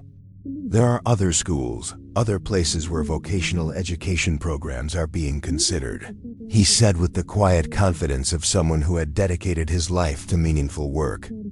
"We'll find the right project when the time comes." The Phantom construction crew continued their work until the week before renovation was scheduled to begin. On their final work session, they organized a completion ceremony, displaying all the workshop equipment and systems they had installed. With such care and skill, the Phantom workshop was magnificent in its final form, a comprehensive facility that could have provided excellent vocational education for hundreds of students. Every piece of equipment was properly installed and maintained. Every safety system was functional. Every detail reflected professional craftsmanship and deep understanding of educational needs. Bill Patterson gathered his crew together for final comments about their project. He thanked each worker for their contributions, acknowledging the skill and dedication they had brought to the work. He spoke about the value of what they had created, even though it would never serve its intended purpose. "We've built something important here," he told his crew. Not just a workshop, but a demonstration that vocational education deserves the same care and investment that we put into any other educational program. Someday, somewhere, administrators and community members will remember that students benefit from learning practical skills, and when they do, we'll be ready to help them create the facilities they need. The workers spent their final session carefully documenting their installation work, creating detailed records of equipment specifications, safety procedures, and maintenance requirements. They worked with the same thoroughness and attention to detail that had characterized their entire project, ensuring that their knowledge and experience would be available for future vocational education programs. At the end of their final work session, each crew member approached me personally to say goodbye and to thank me for supporting their project. They expressed appreciation for my technical advice, my respect for their work, and my understanding that their project had value even though it would never be officially completed. Bill Patterson was the last to say farewell. He shook my hand with the firm grip of someone accustomed to evaluating people based on the quality of their work and the integrity of their character. "Thank you, Robert," he said. "You understood what we were trying to accomplish here, and that meant more to us than you know. Too few people appreciate the value of skilled craftsmanship these days. Thank you for showing me what dedication to excellent work looks like, regardless of recognition or reward. That's what craftsmanship is," he replied. "Doing the best work you can because the work itself matters, because the people who might benefit from it matter, because taking pride in your skills and knowledge is its own reward." He handed me a set of plans that materialized in his hands as he spoke. "These are the complete specifications for the workshop we built. If anyone ever wants to create a real vocational education program here, these plans will show them exactly how it should be done." I took the plans, which felt substantial and real in my hands despite their phantom origin. They contained detailed drawings, equipment lists, safety protocols, and curriculum suggestions, everything needed to implement the comprehensive program that Bill and his crew had envisioned. "I'll make sure these are preserved in case the opportunity ever arises. That's all we can ask for," Bill said with satisfaction. "The rest is up to future educators and administrators who understand that students deserve access to all kinds of learning opportunities." The phantom construction crew gathered their tools and materials, which had flickered in and out of visibility throughout their project but which seemed more substantial now as they prepared to leave. They walked together toward the corridor that led out of the sealed section, discussing their next project and the challenges and opportunities it might present. I watched them go with profound respect for their dedication and skill. They had spent 2 years creating something valuable and excellent, working without compensation or recognition, driven only by their commitment to providing educational opportunities for young people. Story 4.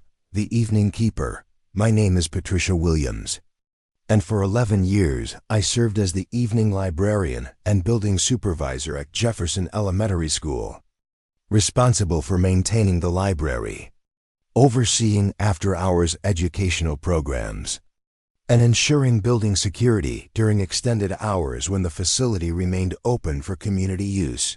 Jefferson Elementary was a distinguished institution with a proud tradition of academic excellence. Built in 1954 with the kind of attention to architectural detail and educational philosophy that characterized the best school construction of that era. The building featured large windows, high ceilings, wide corridors, and most notably, a beautiful central library that served as the heart of the school's educational program. The library was particularly magnificent, a spacious room with built-in wooden shelving, comfortable reading areas, large windows that provided excellent natural light, and a collection of over 12,000 books carefully selected to support both curriculum requirements and recreational reading for students from kindergarten through 5th grade. My position was unique in the district. combining traditional librarian duties with building supervision responsibilities that allowed Jefferson Elementary to remain open until 8 p.m. on weekdays for community education programs, parent meetings, and extended study opportunities for students who needed quiet spaces for homework and research. The evening schedule was challenging but rewarding. I would arrive at 3:30 p.m. as the regular school day ended, supervise the transition to after-hours programming, manage the library for students and community members who needed access to educational resources, and secure the building when all activities concluded at 8 p.m. The library was always my primary focus and greatest source of professional satisfaction. I maintained the collection with meticulous care, ensuring that every book was properly cataloged, shelved according to the system that made resources accessible to young readers, and available in excellent condition for student use. The collection included classic children's literature, contemporary fiction, comprehensive reference materials, and educational resources that supported every subject taught in the school. I took particular pride in maintaining a balance between books that students were required to read for assignments and materials that would inspire voluntary reading and lifelong learning habits. Libraries served not just Jefferson students, but families throughout the community who appreciated having access to quality educational resources during convenient evening hours. Parents would bring their children to work on homework projects. Community members would research personal interests or family history. And students who struggled with concentration at home would use the quiet library environment for serious study. The work was demanding but deeply satisfying. I felt that I was supporting education in the broadest sense, not just helping students complete assignments, but fostering love of reading and learning that would benefit them throughout their lives. The first unusual incident occurred during my 4th year at Jefferson. On a Wednesday evening in early November, I was working at the circulation desk, processing returned books and updating inventory records, when I noticed movement in the children's section of the library. This wasn't particularly unusual. The library was open to community use until 8 p.m., and it was normal for parents and children to browse the collections, work on homework assignments, or simply enjoy the quiet atmosphere for recreational reading. But when I looked up to see which patrons were using the children's section, I found it empty. The movement I had noticed continued, books being pulled from shelves, pages being turned, chairs being moved, but I could see no one performing these activities. I walked over to the children's section to investigate. As I approached, the sounds of activity became more distinct.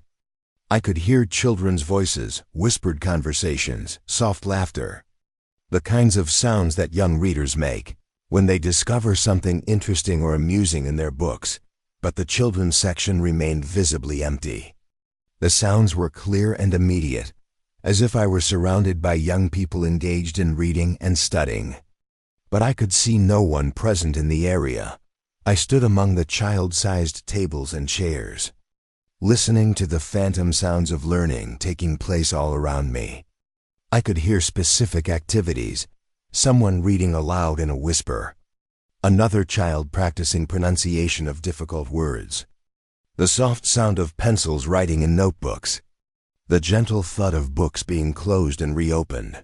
The sounds were unmistakably those of children using the library, exactly as it was intended to be used for learning, for discovery, for the quiet joy of reading and expanding their knowledge of the world. After several minutes, the sounds gradually faded until the children's section was truly quiet. I examined the area carefully, looking for any explanation for what I had heard. The books were properly shelved, chairs were in their normal positions, and there was no evidence that anyone had been using the space recently. I dismissed the incident as fatigue or the kind of auditory illusion that can occur when working alone in a large, quiet building. But similar occurrences began happening regularly, always in the children's section. Always during the evening hours when I was managing the library alone, the phantom children became a regular presence during my evening shifts. I would hear them arrive around 6 p.m., settling into the children's section with the comfortable familiarity of students who knew exactly where to find the resources they needed. They would work quietly for approximately an hour, then depart just as invisibly as they had arrived. The sounds were incredibly detailed and realistic. I could distinguish different ages and reading levels based on the activities I heard. Younger children who were practicing basic reading skills, older students who were working on research projects, intermediate readers who were exploring chapter books and beginning to develop preferences for different genres and authors. Most remarkably, I began to hear interactions that suggested the phantom children were helping each other with their studies. Older students explaining concepts to younger ones, children sharing books and recommending titles to friends, collaborative work on group projects that required research and discussion. After several weeks of regular phantom library sessions, I decided to investigate more systematically.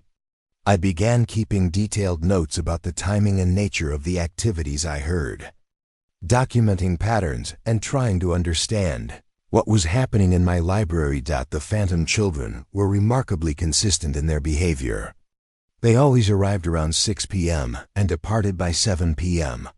They used the library exactly as living children would, selecting books, working on assignments, helping each other with challenging material, and treating the resources and furniture with appropriate care and respect.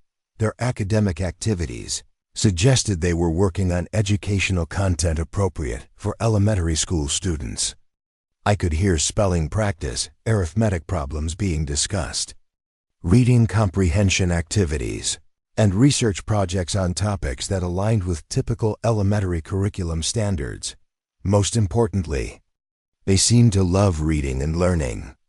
I could hear the excitement in their voices when they discovered interesting information, the satisfaction when they successfully completed challenging assignments, and the pleasure they took in sharing good books with their friends.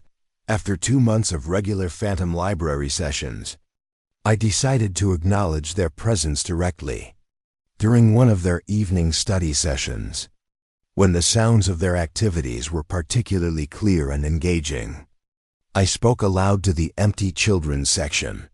"I want you to know that you're welcome here," I said, addressing the space where I could hear children working. "This library exists to support learning and reading, and I'm glad you're using it for those purposes." The phantom sounds paused briefly, as if the children were surprised to be addressed directly. Then I heard what sounded like whispered consultation, followed by a single clear child's voice responding, "Thank you, Miss Williams. We try to be very careful with the books." The voice was that of a girl, probably around 8 or 9 years old, with the polite formality that well-raised children show when speaking to adult authority figures. Her response confirmed that the phantom children were aware of my presence and understood that I was responsible for maintaining the library they were using. "I've noticed that you take very good care of the books and furniture," I replied. "That's exactly how library materials should be treated. We know how important libraries are," the same voice responded. "Our parents taught us to always respect books and reading." From that point forward, my relationship with the phantom children evolved into something resembling supervision of actual library patrons. They would arrive for their evening study sessions, work quietly on their academic activities, and occasionally interact with me when they needed assistance or wanted to share their enthusiasm about books they were reading. The phantom children were exemplary library users. They never damaged materials, never created disruptions that would interfere with other patrons, and never required disciplinary interventions. They used the resources exactly as intended and demonstrated genuine appreciation for having access to quality educational materials. Over time, I began to recognize individual voices and personalities among the phantom children. Sarah was the girl who had first spoken to me, an enthusiastic reader who particularly loved books about animals and nature. Michael was an older boy who helped younger children with their homework and had a particular talent for explaining mathematical concepts in ways that made sense to struggling students. Emily was a quiet girl who preferred poetry and stories about friendship. David loved adventure books and frequently read exciting passages aloud to his friends in whispered voices that conveyed his excitement about the stories. Rebecca was fascinated by history and spent most of her library time researching different time periods and historical figures. Each child had distinct academic interests and reading preferences, just as living children do. They made individual choices about how to spend their library time, supported each other's learning, and demonstrated the kind of intellectual curiosity and love of reading that librarians hope to foster in all young people. The Phantom children also asked thoughtful questions about library resources and research methods. They wanted to know how to find specific types of information, how different books were organized and cataloged, and how to use reference materials effectively for their projects. I found myself providing instruction in library skills and research techniques, explaining how to use the card catalog system, how books were organized by subject and reading level, and how to evaluate whether sources were appropriate for their particular academic needs. Miss Williams, Sarah asked during one of their sessions, how do you decide which books are right for different ages? That's an excellent question, I replied. We consider vocabulary level, complexity of ideas, length, and subject matter that's appropriate for different developmental stages. So younger children get easier books, but not boring books? Exactly. The goal is to match children with books that challenge them appropriately while still being enjoyable to read. We want reading to be both educational and fun. These conversations reminded me why I had chosen to become a librarian in the first place. The Phantom children's genuine curiosity about learning and reading represented everything that libraries should accomplish: fostering intellectual growth, supporting academic achievement, and nurturing lifelong love of books and knowledge. The Phantom library sessions continued regularly throughout the school year, becoming a highlight of my evening routine. I looked forward to hearing the children arrive, enjoyed listening to their productive study activities, and felt satisfaction in knowing that the library was serving its intended purpose, even beyond its official operating hours. The Phantom children also served as excellent security monitors for the building. They were present in the library during most of my evening shift and were quick to notice if anything unusual was happening elsewhere in the building. On several occasions, they alerted me to problems I might not have discovered until much later. Miss Williams, Michael's voice called one evening during their usual study time. There's water coming under the door in the hallway. I investigated and discovered a plumbing leak in the boys' restroom that was flooding the corridor. The Phantom children's early warning allowed me to address the problem immediately, preventing significant water damage to the building. Thank you for letting me know, I told them when I returned to the library after resolving the issue. We want to help take care of our school, Sarah replied. We know how hard you work to keep everything nice for everyone. Their sense of responsibility and community involvement impressed me consistently. These children understood that schools and libraries belong to everyone and require care and respect from all users. They felt genuine ownership and protective concern for the educational environment they valued so much. The arrangement continued successfully for several more years, until the school district announced plans to modernize Jefferson Elementary's library with new technology and updated educational resources. The renovation would include new computer stations, digital research capabilities, and reorganization of the physical space to accommodate 21st century learning approaches. When I told the Phantom children about the planned library renovation, they listened with the serious attention they always gave to important information about their school. Will the new library still have books? Emily asked with obvious concern. Oh yes, I assured her. There will still be plenty of books, but there will also be computers and other technology to help with research and learning. That sounds wonderful, Sarah said with genuine enthusiasm. Technology can help people find information more quickly and learn about things that are happening right now. What about the reading areas? ACKED Rebecca. Will there still be comfortable places to sit and read quietly? Absolutely. The new design will have even better reading spaces, with more comfortable furniture and better lighting. The Phantom children asked thoughtful questions about how the renovation would affect their ability to use the library for their studies. They were primarily concerned about maintaining access to the educational resources they relied on and ensuring that the library would continue to serve the learning needs of all students effectively. We think change is good when it helps more children learn better, Michael said, speaking for the group with the maturity that had always characterized their discussions about education. Libraries should have the best resources available to help students succeed. Will you still be here to help us when the renovation is finished? Asked David. I'll be here as long as the library needs a librarian who cares about supporting student learning, I replied. Good, said Sarah with relief. You understand how important libraries are for learning. Not everyone appreciates that. The Phantom children continued their regular library sessions throughout the renovation planning period. But there was a different quality to their activities, a sense that they were completing projects and preparing for a transition to something new.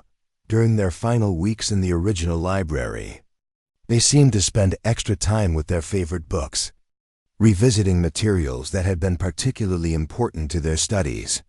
They also helped each other with academic challenges they had been working on, as if ensuring that everyone was prepared for whatever educational opportunities would come next. On the last evening before the library renovation was scheduled to begin, the Phantom children organized what seemed to be a farewell ceremony. They gathered in the children's section and took turns sharing comments about books that had been especially meaningful to them and academic skills they had developed through their library research. I learned how to find information about anything I wanted to know, said Rebecca. That made me feel like I could learn about everything in the whole world. The library taught me that reading can take you anywhere you want to go, added David. You can have adventures and meet people and learn about places you've never been.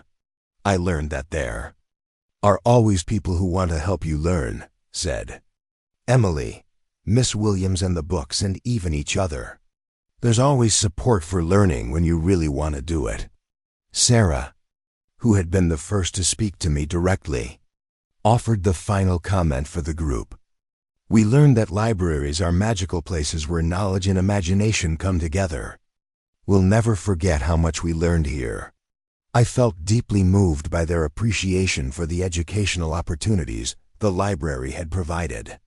These children understood the true value of libraries, not just as places to find information, but as environments where learning and growth flourish through the combination of resources, support, and individual curiosity. I want to thank all of you, I said to the children's section where I knew they were gathered, even though I couldn't see them. You've shown me what libraries are really supposed to accomplish, supporting learning, fostering love of reading, and helping young people discover their potential. Thank you for taking such good care of our library, Sarah responded for the group. You made it a place where we always felt welcome and supported. Will you continue using the library after the renovation? There was a pause, followed by what sounded like quiet consultation among the children. Then Sarah spoke again, with the thoughtful consideration that had always characterized their group discussions. We think it's time for us to move on to different kinds of learning, she said. We've learned everything we needed to learn from this library, and the new library should serve children who need current resources and technology. But we'll never forget what we learned here, added Michael. And we'll never forget how much you helped us love reading and learning.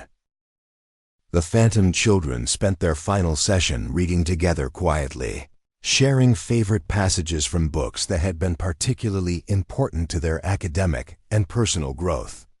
They worked until exactly 7 p.m., their usual departure time, then began saying goodbye to each other and to me. Each child approached the circulation desk where I was sitting to offer individual thanks for my support of their education and my care in maintaining the library. They had loved so much. Thank you for understanding that we just wanted to learn, said Sarah as the final farewell. Thank you for making the library a place where learning could happen the way it's supposed to happen. Thank you for showing me that the best libraries serve everyone who genuinely wants to learn, regardless of their circumstances. The Phantom children gathered together one final time in the children's section, then walked together toward the library entrance. But instead of leaving through the door, they simply faded from my hearing, their voices becoming softer and more distant until the library was completely quiet for the first time in years.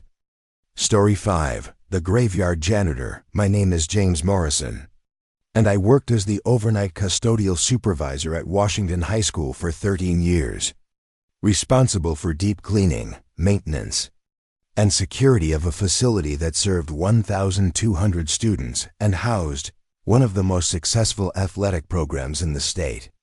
The position required working from 10 p.m. to 6 a.m., maintaining every area of the large complex while the building was empty and secure. Washington High School was a source of tremendous community pride. Built in 1963 during the era when public education enjoyed strong support and substantial investment, the facility was comprehensive and well-designed, with modern classrooms, science laboratories, an impressive library, and athletic facilities that were the envy of neighboring districts. The crown jewel of Washington High was the Gymnasium, a magnificent space that could seat 2,500 spectators for basketball games and served as the center of community, social life during the school year. The Gymnasium hosted not just athletic events, but graduation ceremonies, community meetings, concerts, and celebrations that brought together families throughout the region. The basketball program was particularly distinguished, with a tradition of excellence that dated back to the school's founding. The team had won multiple state championships, produced several players who went on to successful college careers, and maintained a culture of academic and athletic achievement that made participation in the program an honor coveted by students throughout the district. My custodial responsibilities included the entire school facility, but I spent significant time in the gymnasium due to the heavy use it received during basketball season. The space required daily cleaning after practices, maintenance of the playing surface, setup and breakdown for games and events, and security monitoring to protect the valuable equipment and trophies that represented decades of athletic achievement. The work was demanding but satisfying. I took pride in maintaining the gymnasium to the highest standards, ensuring that the facility reflected the excellence and tradition of the athletic program it housed. Players, coaches, and community members frequently complimented the condition of the gymnasium, recognizing that proper maintenance was essential for both safety and performance. The first unusual incident occurred during my third year at Washington High. On a Friday night in early February, during the height of basketball season, I was completing my cleaning routine in the gymnasium after the varsity team had finished their practice, preparing the space for a major game the following day. The cleaning process was systematic and thorough, mopping the playing surface, cleaning the bleachers, checking that all equipment was properly stored, and ensuring that the space was ready for the hundreds of spectators who would attend the next day's game. As I worked, I began hearing sounds from the gymnasium that indicated someone was shooting baskets. This wasn't particularly unusual. Coaches and players sometimes returned to the gymnasium for extra practice or individual skill development, and security protocols allowed for after-hours access when properly arranged. I hadn't been notified of any scheduled after-hours activities, and I had locked all entrances to the gymnasium when practice ended at 9 p.m. The sounds of basketball activity, dribbling, shooting, sneakers squeaking on the playing surface, were coming from the court area where I was working. But I could see no one present. I stopped my cleaning and listened more carefully. The sounds were unmistakably those of basketball being played at a high level of skill and intensity. I could hear multiple players, the rhythm of organized drills, the sounds of competitive scrimmage activity, and the kind of communication and coordination that characterized serious athletic training. Walked to center court and looked around the gymnasium carefully. The space was empty, illuminated only by the cleaning lights that provided sufficient visibility for custodial work, but left most of the bleacher areas in shadow. I could see no players, no equipment in use, no evidence of any basketball activity taking place, but the sounds continued around me with perfect clarity. I could hear footsteps running up and down the court, basketballs hitting the floor in the distinctive rhythm of controlled dribbling, the swish of successful shots, and the bounce of balls off the rim during missed attempts. Most remarkably, I could hear voices, players calling out plays, coaches providing instruction, teammates encouraging each other during drills and scrimmages. The voices had the authentic energy and competitiveness of serious basketball players working to improve their skills and achieve their goals.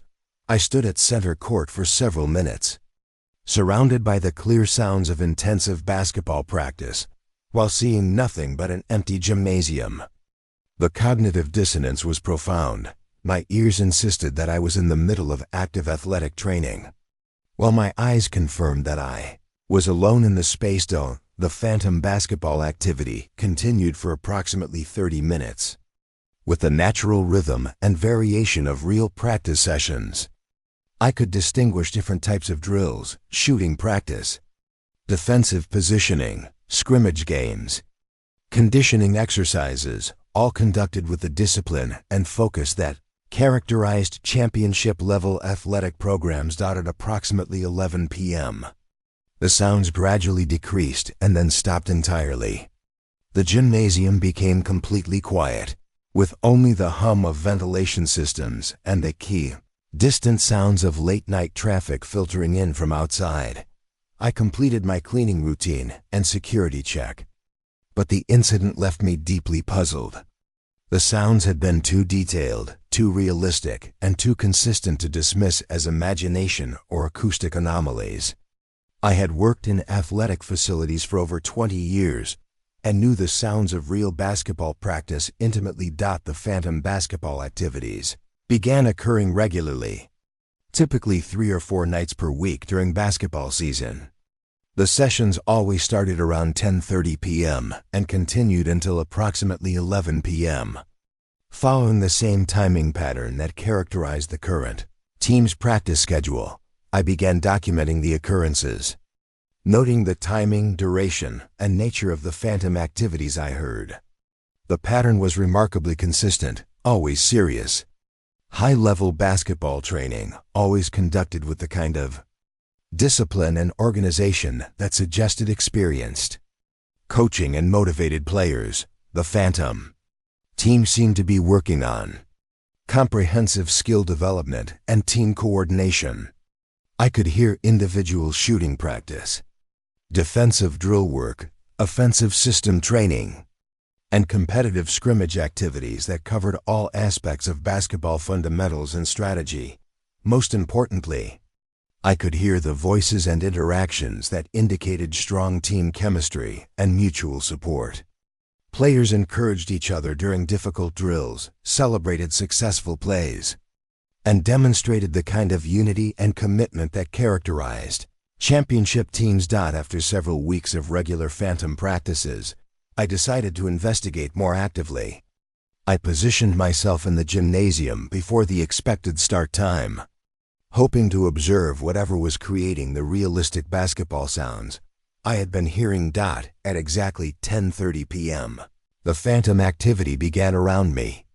But this time, instead of just hearing phantom basketball practice, I could see it as well. The gymnasium filled with translucent figures of players in basketball uniforms, moving through drills and scrimmage activities with the skill and coordination of an exceptionally talented team. They ranged in age from what appeared to be current high school students to young men who looked like they might be college-aged or even older.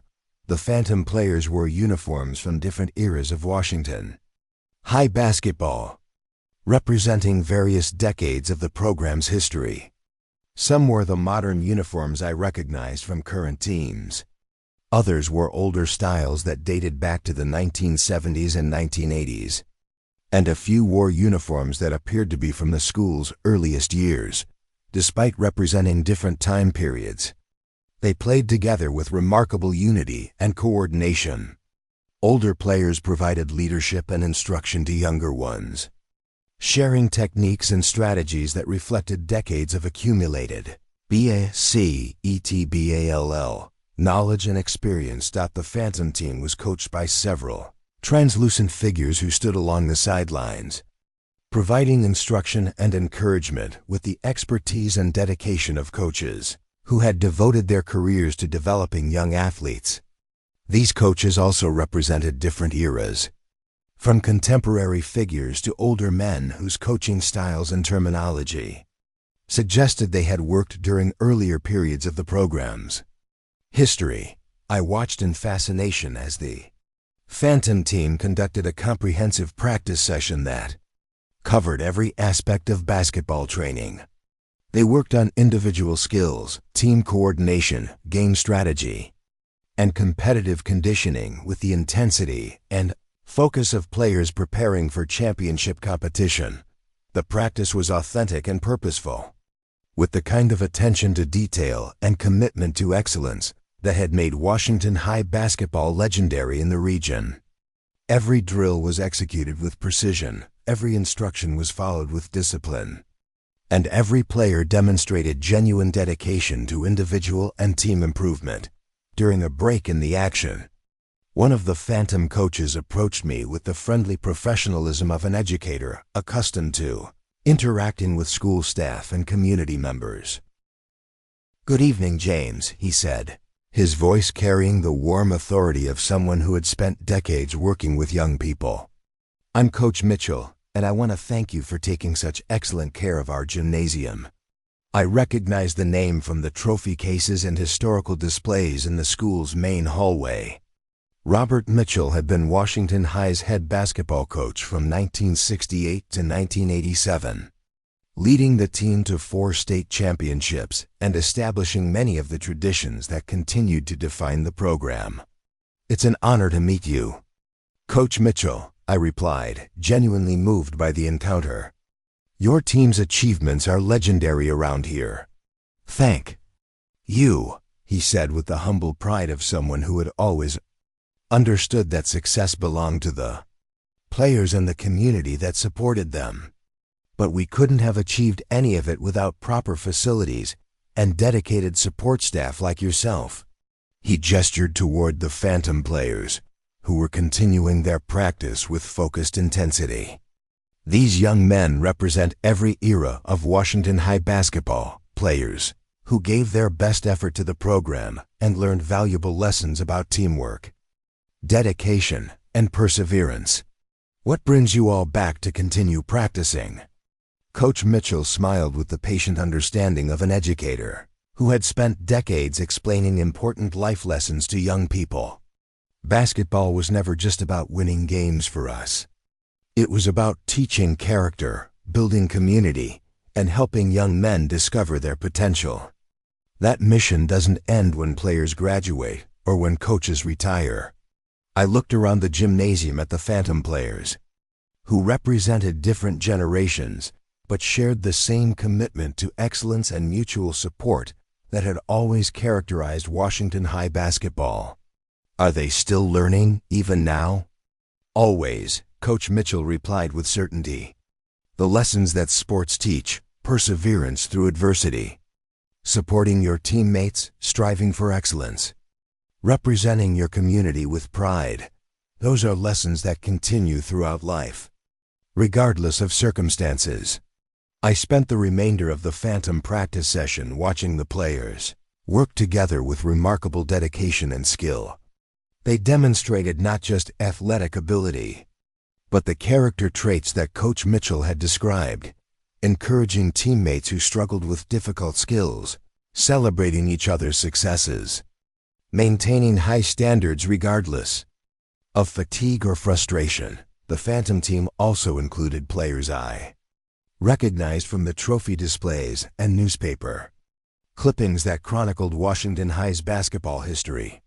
Champions from the 1970s worked alongside stars from the 1990s, sharing techniques and strategies that reflected the evolution of basketball. Knowledge and training methods. At 11 p.m., Coach Mitchell called the team together for final comments about their practice session. The players gathered around him with the respectful attention of athletes who understood that their coach's insights were valuable and deserved serious consideration. "Remember," he told them, his voice carrying the same emphasis on character development that had made him successful during his earthly career. "Excellence is not about individual achievement. It's about elevating everyone around you, representing your school and community with honor, and leaving the program better than you found it." The Phantom players responded with the kind of unity and commitment that had made Washington High basketball special for decades. They understood that they were part of something larger than themselves, connected to a tradition of excellence that included responsibility to future players who would wear the same uniform and compete on the same court. After the team meeting, Coach Mitchell approached me again as the Phantom players began organizing their equipment and preparing to leave. "James, I want you to know how much we appreciate the dedication you bring to maintaining our gymnasium. The condition of this facility reflects the pride and excellence that define Washington High basketball. It's my privilege to help maintain the tradition." I replied, "You're doing more than maintaining a building," he said with the deep appreciation of someone who understood that successful programs depend on every contributor, from star players to support staff. "You're preserving an environment where young people can learn life lessons that will serve them long after their playing careers end."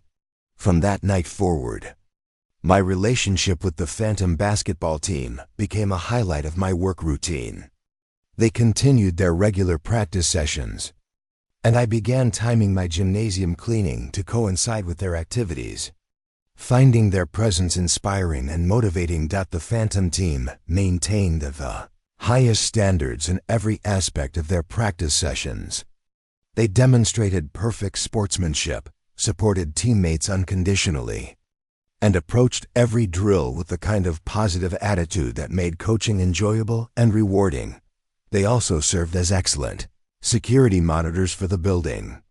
During their practice sessions, they were aware of everything happening in the gymnasium and surrounding areas, and they were quick to alert me to any problems or unusual situations that required attention. Coach Morrison, one of the Phantom players, called during a practice session in early March. "There's someone trying to get into the equipment room who doesn't belong here." I investigated and discovered a break-in attempt in progress. The Phantom team's early warning allowed me to contact security and prevent theft of valuable athletic equipment that would have been difficult and expensive to replace. "Thank you for letting me know," I told them when the situation was resolved. "We protect what we love," replied the player who had spotted the intruder. "This gymnasium and this program mean everything to us." The Phantom team's dedication to protecting their beloved facility and program impressed me consistently. They felt genuine ownership and protective concern for Washington High basketball, understanding that they were stewards of a tradition that benefited current and future players. As basketball season progressed toward the state tournament, the Phantom team's practice sessions became more intense and focused. They worked with the kind of determination and unity that characterized championship preparation, supporting each other through demanding training and maintaining the high expectations that had always defined excellent programs. The current Washington High team was having an outstanding season, advancing through the tournament rounds with the skill and character that continued the program's tradition of excellence. The Phantom team followed their progress with intense interest, celebrating victories and offering encouragement during challenging games. Our current boys are representing the program beautifully, Coach Mitchell observed during one of their late-season practice sessions. They understand what it means to wear a Washington High uniform and compete with honor. Do they know about you? I asked. Not directly, he replied. But they feel the tradition and expectations that we helped establish. They know they're part of something special, something that demands their best effort and highest character. The Phantom team's influence on the current program was subtle but real. The Gymnasium carried an atmosphere of excellence and tradition that inspired players to maintain the standards established by previous generations. Current players spoke frequently about feeling connected to the program's history and motivated to add their own achievements to its legacy. Washington High's current team reached the state championship game, fulfilling the potential that coaches and community members had recognized throughout the season. The Phantom team was intensely engaged in following their progress, conducting extra practice sessions that seemed designed to provide spiritual support for the living players competing for the championship on the night before the state championship game. The Phantom team conducted a special practice session that felt different from their regular training activities. The session focused not on skill development or game preparation, but on celebrating the tradition and values that had always defined Washington High basketball. Coach Mitchell gathered the Phantom players, representing decades of program history, for a ceremony that honored their collective contributions to Washington High's basketball legacy. We've been privileged to be part of something extraordinary, he told them. A program that has consistently developed not just skilled players, but young men of character who represent their school and community with pride. The Phantom players stood together in recognition of their shared commitment to excellence, mutual support, and service to something larger than themselves. They had sacrificed individual recognition for team success, worked through adversity to achieve goals, and learned lessons about perseverance and character that had shaped their lives long after their playing careers ended. Tomorrow, our current team will compete for a state championship, Coach Mitchell continued. They carry forward everything we've worked to establish, the expectation of excellence, the commitment to teamwork, and the understanding that representing Washington High basketball is an honor that requires our best effort. The Phantom team spent their final practice session working together with the kind of joy and unity that made basketball beautiful when played at its highest level. They demonstrated every positive value that sports could teach, creating a celebration of athletic excellence that transcended individual achievement. At the end of the session, Coach Mitchell approached me for what I sensed might be our final conversation. James, I want to thank you for understanding what we've been doing here, he said. You recognized that our purpose was positive and supportive, and you allowed us to continue the work that had defined our lives. Thank you for showing me that the best athletic programs are about much more than winning games. Exactly, he said with satisfaction. They're about teaching life lessons, building character, and creating communities where young people can discover their potential. Will you continue practicing here? Coach Mitchell looked around the gymnasium with obvious affection for the space, where so many important lessons had been taught and learned. I think it's time for us to move on. We've done what we came back to do. We've maintained the tradition and ensured that the values we established continue to guide the program. What happens now?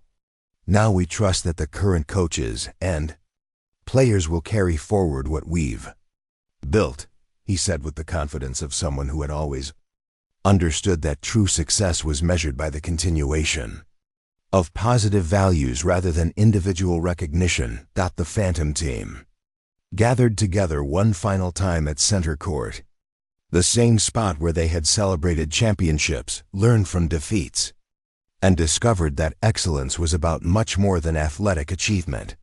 "We've been part of something special," Coach Mitchell told his assembled players. "A program that understood that basketball was a means of teaching character, building community, and helping young men become their best selves." The Phantom players stood together in a final moment of unity and mutual appreciation, representing decades of Washington High basketball history and embodying the values that had made the program legendary throughout the region. One by one, they approached me to express their appreciation for my support and my understanding of their mission. They thanked me for maintaining the gymnasium with the care and pride that their tradition deserved, and for recognizing that their continued presence was motivated by love for the program rather than any inability to move forward. Coach Mitchell was the last to say farewell. He shook my hand with the firm grip of someone who had always evaluated people based on their character and dedication rather than their position or status. "Thank you, James," he said. "You helped us complete our mission here. You understood that we wanted to ensure the tradition continued, and your respect and support meant more to us than you know. Thank you for teaching me about dedication, excellence, and service to something larger than yourself. Those are the lessons that sports should teach," he replied. "And they're lessons that apply to every aspect of life, not just athletics." The Phantom team walked together toward the gymnasium exit. But instead of leaving through the doors, they simply faded from sight, their translucent forms becoming lighter and more distant until the gymnasium was quiet and empty. The next evening, Washington High's current basketball team won the state championship, defeating a highly favored opponent in a game that showcased everything positive about high school athletics: skill, teamwork, sportsmanship, and the kind of character under pressure that defines true champions. The victory celebration filled the gymnasium with current players, coaches, families, and community members who understood that they were witnessing the continuation of something special. The championship trophy joined the others in the display case, but more importantly, the current players had demonstrated that the tradition of excellence and character continued to define Washington High basketball.